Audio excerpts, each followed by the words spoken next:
In the orphanage room, Maisie tells her companions her bedtime stories about the great sea monster hunters who valiantly defended and battled ships. The caregiver interrupts her and tells everyone to lie down and go to sleep. In order to get her adventure gear, Maisie waits for the woman to depart. The following day, a terrible beast known as the Red Bluster attacks the captain and his hunting sailors, tearing out one of their eyes. Jacob and his crew are able to save the ship as the creature plunges in. Chaos ensues as the monster overturns the ship and captures the crew. In an attempt to fend off the creature's tentacle strikes, the captain and Sarah Jacob throw a harpoon at its head, which causes the ship to release and sink once more. Fearing that the ship will be destroyed, the captain gives the crew instructions to return home along the same route. After Jacob captures the monster, the captain praises him for his assistance and swears to catch it himself. Infiltrating the populace, Maisie welcomes Jacob and tells him how much she appreciates his labor. But the man informs her that kids are not allowed in the Sea of Monsters.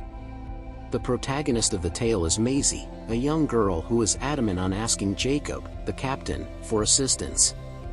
The horn of the beast, which they had gotten rid of on their previous expedition, is delivered to the royal palace by Captain Crow and his men the next day. They did not, however, complete the primary objective of getting rid of the Red Bluster. The king displays the Imperator, a brand new, enormous vessel that will be in charge of the hunt. The armaments aboard the Imperator and the Navy general infuriate Crow, but Jacob soothes him by suggesting a ship-to-ship challenge. They think the monster must have an extremely thick hide, so they set out to find it in the water. To eliminate the beast, they employ long spears and firebombs rather than arrows. With the same gift as Jacob, Maisie is thrilled with her new weapon and assists the crew in locating Red. The beast moves closer as the ship enters the Dregmore Sea. The monster drags the ship even as the crew gets ready for battle. Similar to Jacob's reaction, Maisie cuts the ropes to release the ship.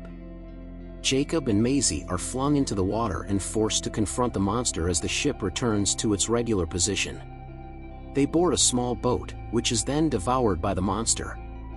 The girl discovers she has arrived at Red's nostrils while Jacob investigates the monsters inside. A group of friends, including Jacob and Red, encounter a monster in this tale that they think will make them sneeze.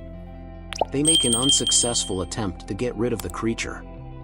Red, who is composed and seeks to stay out of trouble, stops Jacob from acting by using its flipper to make a tsunami on the beach. After deciding that the fight is pointless, the monster departs to find cover. They locate the monster in a coconut tree after Jacob shows up a few hours later in a gigantic snail shell. Despite their disagreements regarding the morality of murdering the creature, Jacob is unwavering. The ship is sinking, and the captain is furious. Everyone is upset when Captain Crow makes the decision to track out the witch. A tiny blue monster is stealing fruit at the campsite when Maisie wakes up the following morning. She steps on an egg by mistake as she attempts to approach the monster. After catching her, Jacob loses his equilibrium and steps on multiple eggs. A giant crab snatches the boat and tries to devour the thing as it attempts to pursue them. The crab uses its pincers to hold the monster while Red attacks it. They are safely transported to the wide sea by the monster, which raises the boat on its head. The monster recognizes Maisie's appeal for assistance and raises the boat on its head. When Captain Crow gets to an island that sailors fear, he finds Gwen Batterby, a sorcerer. Gwen shows Crow her latest deadly creation, the Hand of God, in a shed. The creature helps Jacob capture fish with his spear, causing a vortex to form in the water. The blue monster lurks around, but they capture a lot of fish. They seek refuge in Red's nostrils, which plummet to the sea's bottom, as a terrible storm approaches. Jacob understands that both sides have suffered from centuries of conflict. Red is on the way, as Captain Crow sees a massive shoal approaching.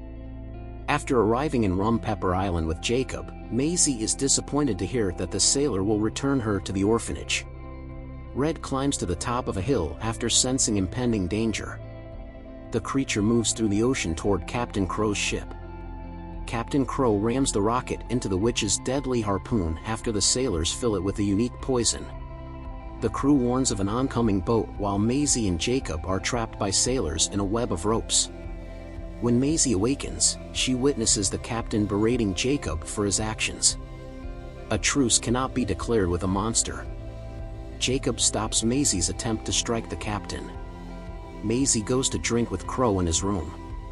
Red bites her bedroom window, so Maisie asks Sarah to help her let him go.